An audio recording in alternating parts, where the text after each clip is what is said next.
Hello दोस्तों, मैं मोहम्मद फ़रहान आपका अपने यूट्यूब चैनल मैथपीडिया में स्वागत करता हूं। दोस्तों, आज मैं आपके सामने क्लास 11th की यूनिट फर्स्ट का चैप्टर नंबर फर्स्ट लेके आया हुआ हूं, जिसका नाम है सेट। ये हमारे एनसीईआरटी सिलेबस का है। एनसीईआरटी सिलेबस में पहली यूनिट में आपको सेट और फंक्शन पढ़ना है, तो हम उसमें पहला चैप्टर जो है मेरा सेट, उसको हम पढ़ने वाले हैं। सेट देखिए, सेट होता क्या है। सेट का मतलब अब ऐसा नहीं हो गया कि घर के गार्जियन ने कहा अरे उनका लड़का तो वहाँ अमेरिका में जॉब कर रहा है, सेट हो गया है। वो वाला सेट नहीं पढ़ना है मुझे, वो वाला सेट हम लोगों को नहीं पढ़ना है, वो हमारे सिलेबस का नहीं है, वो बाद में आएगा। वो अमेरिका में सेट हो गए, सेट हो गए, हमें तो इंडिया में सेट होना है ना। हम सबको इंडिया में सेट होना है, इंडिया को बढ़ाना है, वो अमेरिका सेट होने नहीं जाना है। तो हम जो मैथमेटिक्स सेट की बात करते हैं, वो सेट की अगर सिनोनिम्स की बात करें तो वो कलेक्शन वर्ड से आता है। सेट और कलेक्शन, सेट और कलेक्शन दोनों आपस में रिलेट करते हैं। Collection mean set, set means collection. जैसे ही वर्ड आया सेट मतलब कलेक्शन। अब देखिए, जैसे नॉर्मली आपने सुना होगा गर्ल्स का, वो कहती है कि अरे वो उस वाले सूट का सेट लेते हैं ना, अपनी सिस्टर से या अपने भाई से बोलती मेरी अलमीरा से वो वाले सूट का सेट लेते हैं ना। तो सेट का मतलब क्या है? कोई जादू वाला बॉक्स है? नहीं, ऐसा नहीं है। उस सेट में क्या होता है, उनकी ईयरिंग्स होगी, रिंग्स होंगी, नेकलेस होंगे, वो उनका सेट है। सेट आपको क्या दिख रहा है? वो कलेक्शन दिख रहा है। वो सेट में क्या दिख रहा है? कलेक्शन दिख रहा है। अब कलेक्शन क्या है? वो हमारी मैथमेटिक्स की लैंग्वेज में कहा जाता है वेल डिफाइंड कलेक्शन होना चाहिए। वो कैसा कलेक्शन होना चाहिए? वेल डिफाइंड कलेक्शन होना चाहिए। अब ऐसा नहीं है कि अगर उन्होंने मंगा लिया कि मेरी ज्वेलरीज का सेट लेके आओ, तो आप पता चला वो सूट का अलग अलग सेट लेके चले आ रहे हो, अलग अलग सेट लेके चल नहीं, ज्वेलरीज का सेट उनको चाहिए, वेल डिफाइंड कलेक्शन होना चाहिए। अब आपने कभी देखा है कि उनकी ज्वेलरीज का अगर उसमें सेट रखा हो तो उस ज्वेलरी के बॉक्स में जूती रखी हो, उनकी सैंडल रखी हो, शूज रखे हो? ऐसा देखा है कभी आपने? ऐसा नहीं होता ना। ज्वेलरीज के सेट में क्या होगा? ज्वेलरीज ही होंगी। तो सेट की अगर हम डिफिनीशन की बात करें मैथमेटिक्स की लैंग्वेज में, सेट की डिफिनीशन होती है अ set is a well defined collection of object. Well defined collection of object. Collection of object कहना ये मैथमेटिकल सेट को डिफाइन नहीं करता है जब तक वेल डिफाइन नहीं हो, जब तक वो वेल डिफाइन नहीं होना चाहिए। तो डिफिनीशन आप देखिए, डिफिनीशन नोट करिए। अ set is a well defined collection of object. A set is a well defined collection of object. अब इसमें कुछ और पॉइंट्स हैं, देखिएगा। दीज ऑब्जेक्ट्स, जो इसमें मेंबर होते हैं यानी जो ऑब्जेक्ट्स होते हैं, उनको हम क्या कहते हैं? These objects are called elements और मेंबर ऑफ सेट। सेट को यूजुअली हम कैपिटल लेटर से डिनोट करते हैं। इंग्लिश के कैपिटल लेटर से सेट को यूजुअली हम डिनोट करते हैं, और उसके मेंबर को हम इंग्लिश के स्मॉल लेटर से डिनोट करते हैं। उसके मेंबर को इंग्लिश के स्मॉल लेटर में डिनोट करते हैं। अब जैसे सेट का एग्जांपल ले लेते हैं। जैसे हमने एक एग्जांपल ले लिया सेट ए का। अब सेट ए के मेंबर हैं ए, ई, आई, ओ, यू। ये सेट के क्या हैं? मेंबर हैं। अब देखिए, इनको हमने लिख लिया। अगर आपसे पूछा जाए सर ये वेल डिफाइन कैसे, तो वेल डिफाइन है ना, इसमें सारे के सारे क्या हैं? इंग्लिश अल्फाबेट के वॉवेल्स हैं। आपने कह दिया सर ये भी हो गया, ठीक। अगर इसमें हम बी को इंक्लूड कर देते तो क्या ये सेट होता? नहीं, तब सेट नहीं होता। क्यों? आप जस्टिफाई नहीं कर पाते ना। ए, बी, सी, डी अगर होता तो आप कह देते हाँ ये इंग्लिश के अल्फाबेट्स हैं सारे के सारे। अब ए, बी, फिर उसके बाद ई, आई, ओ, यू है, तो आप इसको डिफाइन नहीं कर पा रहे हो ना, तो ये भी सेट नहीं है। हाँ, जब ये वेल डिफाइन कब था? जब इसमें सिर्फ और सिर्फ वॉवेल्स थे। जब इसमें सिर्फ और सिर्फ क्या थे? वॉवेल्स थे, तब ये कैसा था? वेल डिफाइन था। दूसरा सेट हम ले लेते हैं, मान लीजिए एक सेट बी ले लेते हैं, जिसमें एलिमेंट्स हैं 2, 4, 6, 8, 10। अब ये कैसे वेल डिफाइन है? ये सारे के सारे किसके मेंबर्स हैं? ये सबके सब क्या हैं? इवन नंबर्स हैं। ये सबके सब क्या हैं? इवन नंबर्स हैं, 2, 4, 6, 8। ठीक। उसके बाद एक सेट ले लेते हैं, set of reverse of India. जितनी रिवर्स हैं इंडिया में उनका सेट बना लेते हैं। मान लीजिए हमें नाम जितने याद हैं, Ganga, Jamuna, Saraswati, Narmada, Tapti, dot dot dot, जितनी नदियां, उनका हम सेट बना लेते हैं। ये हमारा क्या हुआ? सेट हुआ। अब देखिए सेट से हमें कितना फायदा हुआ। सेट का फायदा देखिए, सेट ने ही तो हमें बता दिया कि स्कूल क्या होता है, कॉलेज क्या होता है। स्कूल कॉलेज की अगर हम बात कर लें तो हम तुरंत जान जाते हैं कि ये स्टूडेंट का सेट है। ये क्या है? स्टूडेंट्स का सेट है, या सबके सब एजुकेशन सेक्टर से जुड़े हुए लोग होंगे, सबके सब एजुकेशन सेक्टर से जुड़े हुए लोग होंगे।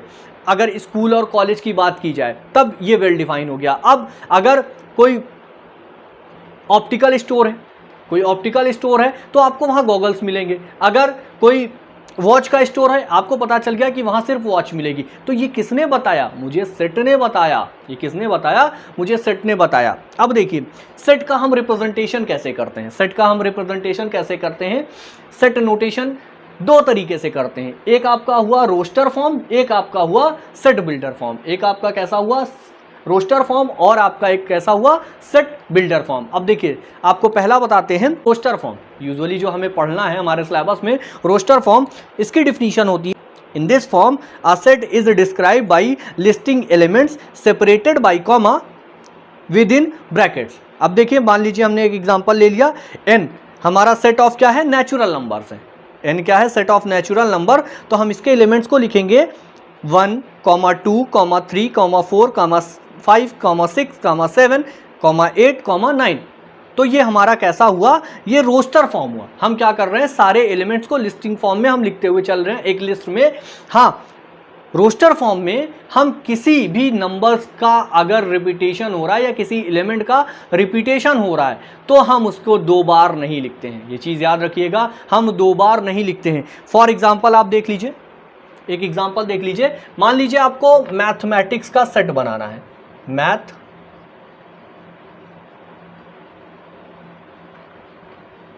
आपको मैथमेटिक्स का सेट बनाना है। तो मान लीजिए ये सेट ए आप बना रहे हो, तो आप मेंबर लिखोगे। सबसे पहले आपने m लिख दिया, ठीक, फिर आपने a लिख दिया, ठीक, फिर आपने t लिख दिया, फिर आपने h लिख दिया, फिर आपने e लिख दीजिए। अब देखिए यहाँ पे आपका m रिपीट हो रहा है, m आपका क्या हो रहा है? रिपीट हो रहा है, तो हम इसको नहीं लिखेंगे।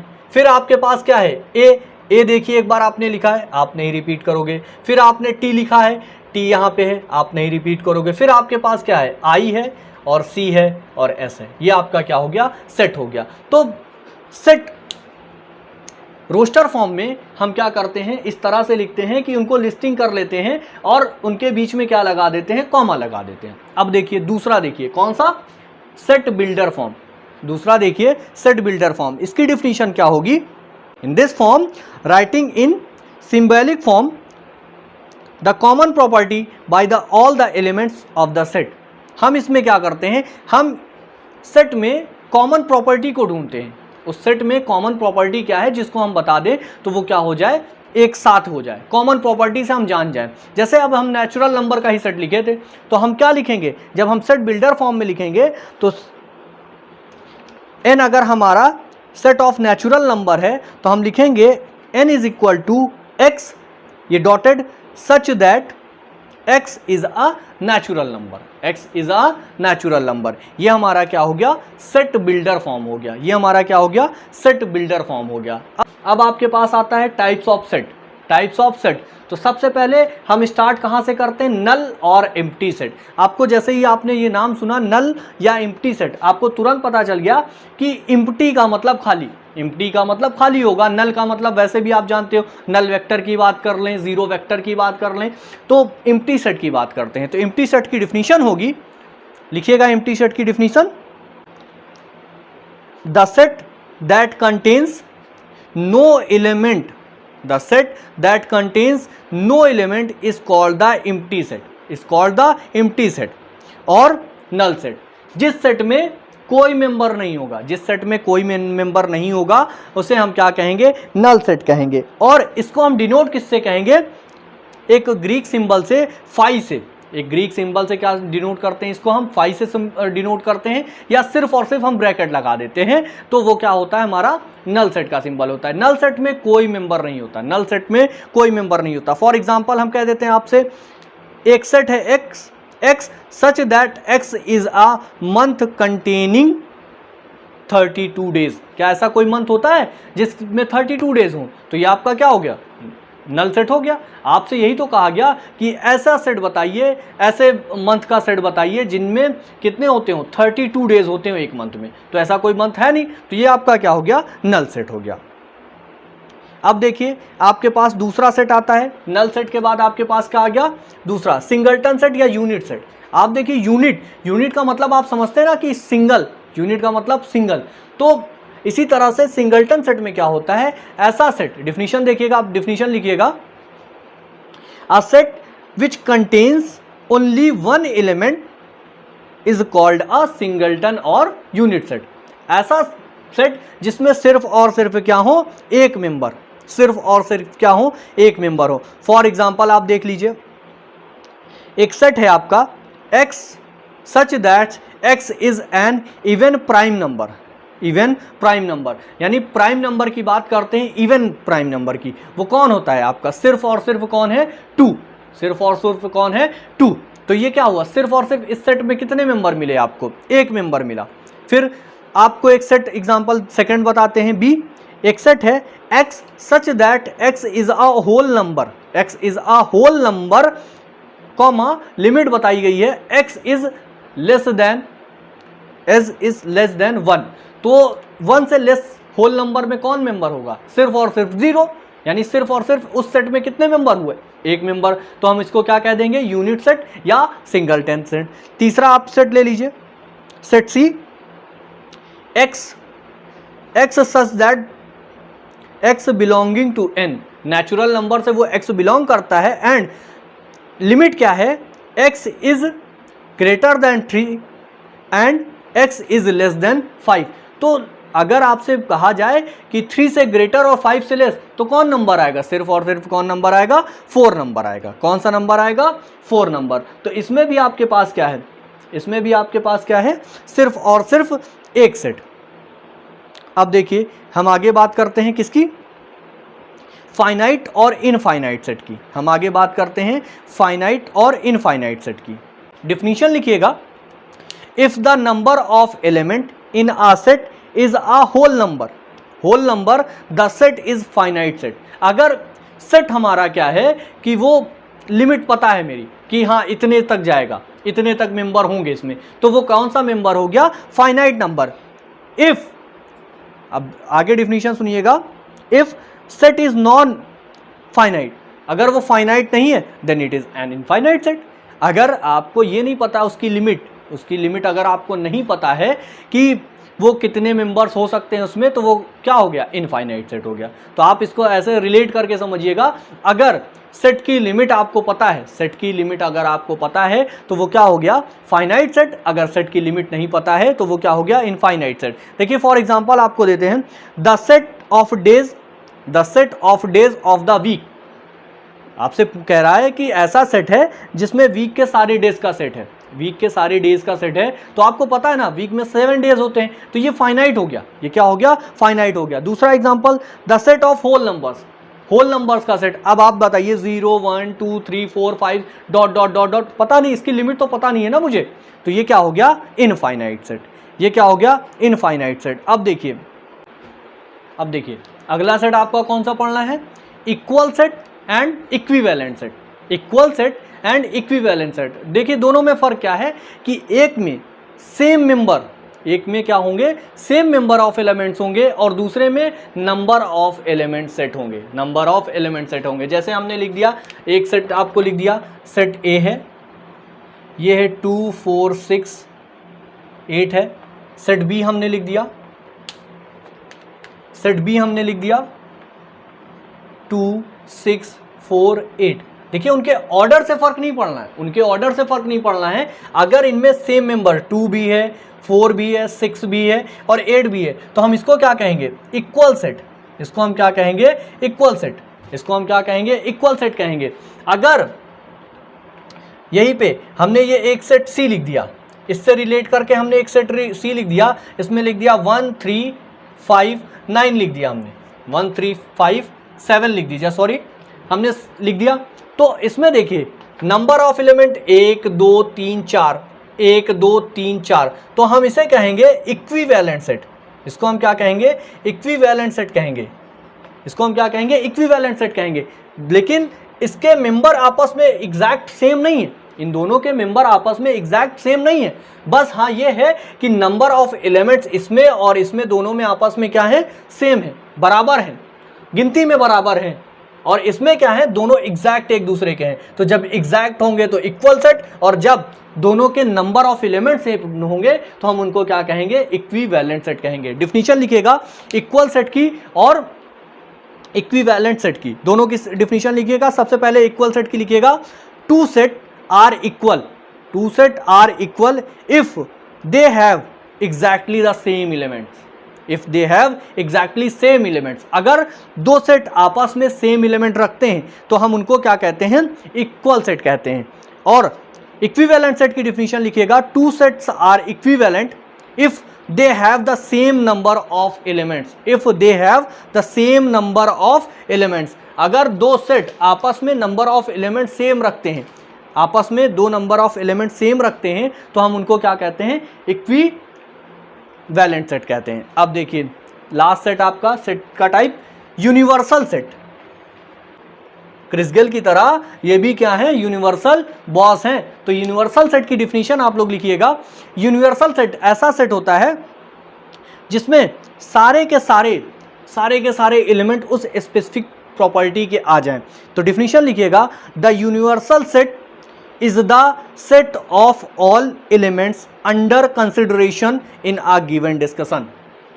अगर सारे के सारे एलिमेंट उसमें आ जाते हैं एक क्राइटेरिया में, एक सेट में आ जाते हैं। यूनिवर्सल सेट को हम किससे डिनोट करते हैं, यू से डिनोट करते हैं। देखिए ये वेन डायग्राम है, आगे के वीडियोस में हम आपको बताएंगे। वेन डायग्राम में आपको दिख रहा है एक सेट आपके पास ए है जिसके पास ए बी सी एलिमेंट्स हैं, एक सेट आपके पास बी है जिसमें सी डी ई एलिमेंट हैं, एक सेट आपके पास सी है जिसके पास एफ एच जी है।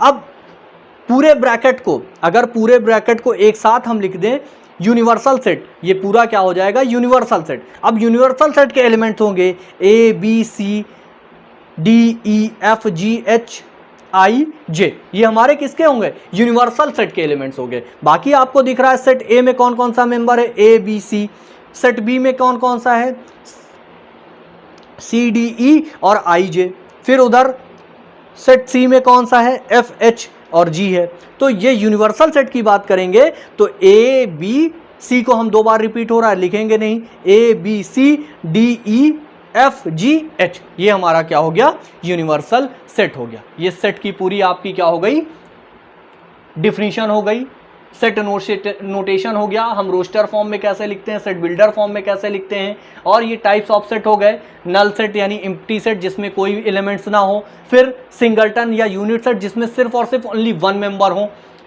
फाइनाइट सेट की बात करते हैं, फाइनाइट सेट और इनफाइनाइट सेट में जिनमें हमें लिमिट्स पता हो, जिनमें हमें लिमिट्स पता हो कि होल नंबर की तरह हमें कितने मेंबर्स होंगे, इसमें कितने मेंबर्स होंगे, वो कौन सा हो गया, फाइनाइट। और जब हमें ये ना पता हो कि कितने मेंबर होंगे तो वो कौन सा हो गया, इनफाइनाइट सेट।